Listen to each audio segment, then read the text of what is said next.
na Neoquímica Arena, e já vamos para lá trazer informações também sobre a equipe do Corinthians, o timão do técnico, por enquanto, Dorival Júnior. E se perder hoje, pode ser que amanhã não seja o time do técnico Dorival Júnior, ou, independentemente da pressão externa, meu caro Luiz Fabiani, a tendência é de permanência do Dorival. Tudo bom, Solero? Um abraço pra você, pra todo mundo ligadinho nos donos da bola aqui na Rádio Bandeirantes. É realmente um jogo que coloca em xeque a posição do Dorival Júnior como técnico do Corinthians. E a cobrança é clara, não só resultados melhores, como também um desempenho melhor, sobretudo jogando dentro de casa.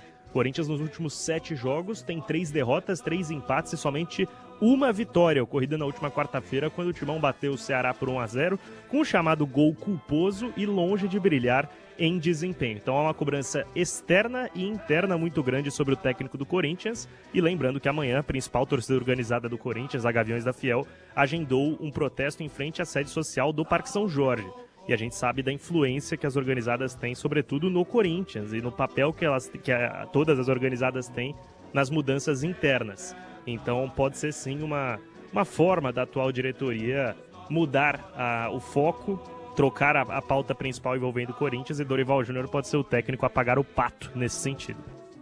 E aí, nos bastidores, na tal boca maldita, já tem algum outro nome sendo tratado, falado nos bastidores, ou por enquanto o Dorival é o técnico e se der tudo errado, depois pense em outro? Então, Solero, o nome de consenso, caso o Dorival de fato seja demitido nas próximas semanas, é o do Juan Pablo Vojvoda. Mas, tratando-se de Corinthians, o nome do Tite ele nunca pode ser descartado, e eu garanto que ele será procurado. Praticamente deve ser essa a vida do Tite até ele encerrar a carreira. Corinthians ficando sem técnico, o Tite será sim procurado, mas em todos os contatos mesmo se ele não ter mais comissão técnica? Então, a comissão técnica dele, na realidade, já vinha se desfazendo, porque o Kleber Xavier, ainda no final da passagem do Tite pelo Flamengo, já anunciou que não seria mais auxiliar. Então, o Kleber Xavier, ele vive de voo solo agora. Dessa comissão técnica do Santos, tem 2 nomes que trabalharam a vida toda com o Tite. O Fábio Maceridian, que é preparador físico, e o Matheus Bach, que é inclusive filho do Tite. Então, eu imagino que esses 2, sim, seriam procurados pelo Tite para compor a comissão.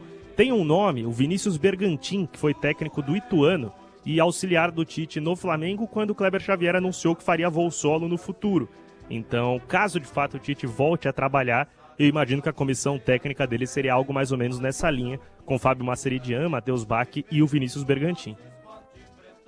E aí, para o jogo de hoje, você já trouxe nas suas redes sociais, mas traga também no ar. Tá faltando alguém aí nesse time do Corinthians, não tá não? Exatamente, isso se confirmar que minha visão tá em dia e que não preciso procurar um oftalmo, porque o Corinthians acabou de chegar aqui na Neoquímica Arena, a gente acompanhou o desembarque dos atletas do ônibus, e além do Ranieri que tá suspenso, eu não vi o Kaká descendo do ônibus, ele que é o zagueiro titular do Corinthians com o Dorival Júnior, mas tem sido comum nesse trabalho a opção por controles de carga, então muitas vezes o jogador tá sem lesão, mas ele não é relacionado para que seja que descanse e recupere o ritmo de jogo para a partida seguinte.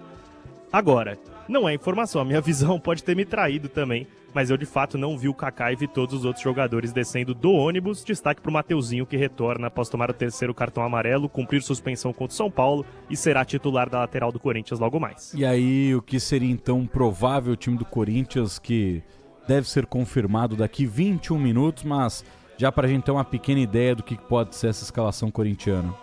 Se confirmada a ausência do Kaká, eu imagino o Corinthians... É confirmada agora a ausência do Kaká, viu? Segundo fontes. O Corinthians provavelmente deve ter Hugo Souza no gol, Mateuzinho na direita, Gustavo Henrique na zaga ao lado do André Ramalho, com Matheus Bidu na esquerda. Meio campo com Martínez, Carrilho e Bidon, com Garro sendo essa ponta do losango. Mais à frente, Memphis Depay e, segundo uma informação da Rádio Itatiaia, Thales Magno deve ser a dupla. Então, Memphis e Thales, a dupla de ataque do Corinthians. Isso, exatamente. O Romero foi titular encontro com o que você falou, né? Ontem, que você trouxe de informação, que pesou pro Romero o gol perdido no Majestoso, né? Exato. Em compensação, apesar do gol perdido, o Romero foi o único que jogou 90 minutos contra o São Paulo entre os atacantes do Corinthians, né? Lembrando que o Memphis Depay, naquela ocasião, foi substituído no intervalo, dando lugar ao Guinegão. Então, Eu imaginava uma possível troca no ataque, mas não imaginava o Romero saindo. Quem sabe seja essa de fato a opção do Dorival Júnior, que será confirmada daqui a cerca de 20 minutos. E se entrou o Guinegão, por que ele não começa o jogo?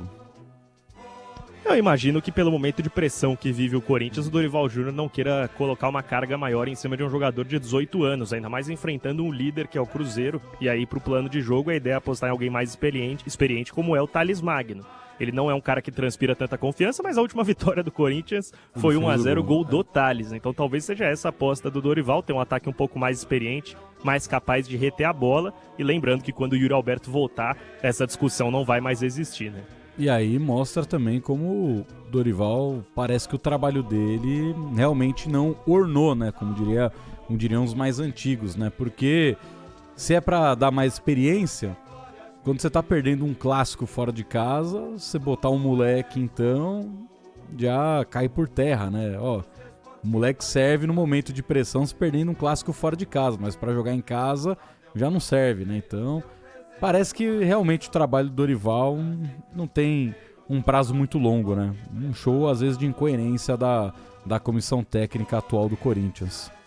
Exato, é como a gente vem falando, essa pressão em cima do Dorival Júnior ela já é imensa, tanto externa quanto internamente no Corinthians. E esse tipo de troca, quem sabe até a gente não veja um Corinthians com um sistema tático diferente hoje, não seja aquela troca mais pautada no desespero em criar um fato novo para surpreender o Cruzeiro, porque os últimos jogos do Corinthians eles têm um roteiro muito similar. É um time que até consegue ter a posse de bola, mas é improdutivo e sofre muito por falhas individuais no sistema defensivo. A impressão que eu tenho é que o Dorival precisaria criar um fato novo para passar pelo menos um verniz, uma imagem de que o Corinthians está se renovando. Nesse momento ele aposta no sistema tático que o Ramon Dias utilizava e os resultados não são os mesmos.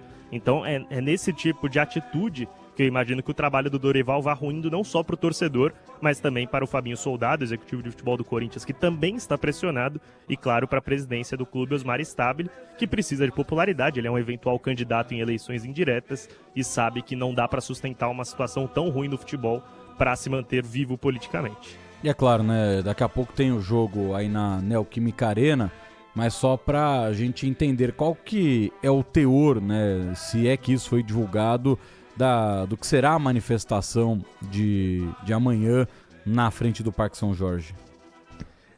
De acordo com a Gaviões da Fiel, em comunicado enviado à imprensa anunciando a existência, a ideia desse protesto, o foco é sobretudo na atual gestão do Corinthians, do Osmar Stabile, não só na figura dele, mas também do Armando, que é o vice, do Romeu Tuma Júnior, que é presidente do conselho, por estar incluindo personagens de gestões passadas no clube no corpo diretivo, como por exemplo o Roberto Gavioli, que é gerente financeiro, o Emerson Piovesan, que é diretor estatutário do departamento, entre outras figuras. Claro que com a notícia que desponta do Augusto Melo ontem, que a justiça acatou a denúncia do Ministério Público e o tornou réu no caso Vaidebet, também deve fazer as contestações sobre Augusto Melo crescerem.